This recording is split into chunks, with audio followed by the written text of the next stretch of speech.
આજે આપણે પ્રશ્ન નંબર 10 જોઈએ, જેમાં 27,307માં સાતની સ્થાન કિંમતો વચ્ચે શું તફાવત છે. તો આપણે આમાં 7 બે જગ્યાએ છે, જે એકમના સ્થાનમાં અને હજારના સ્થાનમાં. તો આપણે અહીંયા આગળ બાદ બાકી કરવી પડશે. 7,000 - 7. તો 0માંથી 7 ન જાય તો અહીંયા લઈએ દસકો. અહીંયા દસકો લેવા માટે અહીંયા અંક નથી તો અહીંયા 9 આવશે. અહીંયા અંક નથી 9 છે ને અહીંયા અંક છે તો 7માંથી 1 જાય તો 6 વધે. તો 10માંથી 7 જાય તો 3, 9ના 9 આવશે. અહીંયા 9ના 9 અને અહીંયા 6ના 6. તો આનો જવાબ આવશે 6,993, જે આપણો આમાં એ આપેલો. તો આપણે એ ઉપર ટીક કરશું.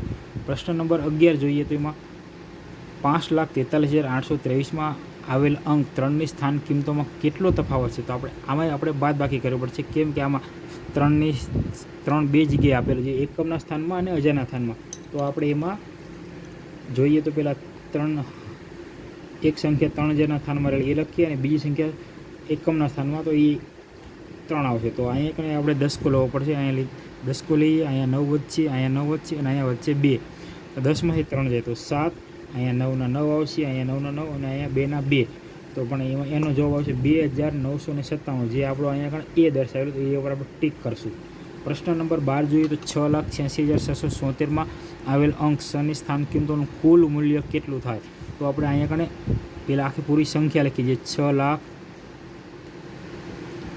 6,86,677 છે. આપણે આમાંથી ખાલી 6 અંકની સ્થાન કિંમતો લેવાની. તો આમાંથી 6 લઈએ તો 6,06,606, જે આ એનો જવાબ થાય છે. જે આપણે અહીંયા કણે જોઈએ તો એ આપણો જવાબ ડી છે. તો આપણે ડી ઉપર ટીક કરીએ. પછી પ્રશ્ન નંબર આપણે 13 જોઈએ, તેમાં 3,891માં અંક 8ની દાર્શનિક કિંમત જણાવો. દાર્શનિક કિંમત, કોઈપણ સંખ્યાની દાર્શનિક કિંમત જોઈએ તો કોઈપણ સંખ્યા હોય એની જે મૂળ જે કિંમત છે એ જ રહી.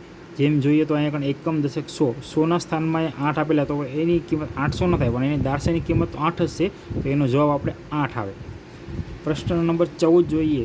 14માં 12,37,567માં અંક 2ની દાર્શનિક કિંમત કેટલી. તો પ્રશ્ન 2 આપણે જે ઉપરના પ્રશ્નમાં વાત કરી એ જ રીતે આ પ્રશ્નમાં પણ દાર્શનિક કિંમત એની જે મૂળ કિંમત હોય તે જ રહી. તો આપણે આમાં 2ની દાર્શનિક કિંમત 2 જ રહેશે. તો એનો જવાબ આવશે ડી. પ્રશ્ન નંબર 15 જોઈએ. 86,74,931માં શેરની સ્થાન કિંમત અને દાર્શનિક કિંમત વચ્ચેનો તફાવત કેટલો થાય. તો આપણે શેરની દાર્શનિક કિંમત અને કિંમતનો તફાવત બંને આપણે દર્શાવવાનો છે. તો શેરની દાર્શનિક કિંમત તો શેર જ રહેવાની અને એને જે સ્થાન કિંમત એ છે 4,000. તો આપણે 4,000માંથી માઇનસ કરશું આપણે એની દાર્શનિક કિંમત 4. તો 0માંથી 4 ના જાય તો આપણે અહીંયા લઈશું દસકો. અહીંયા આવશે 9, અહીંયા આવશે 9 અને અહીંયા આવશે 3. 10માંથી 4 જાય તો 6 વચ્ચે, અહીંયા 9ના 9 આવશે, અહીંયા 9ના 9 અને અહીંયા કણે 3 આવશે.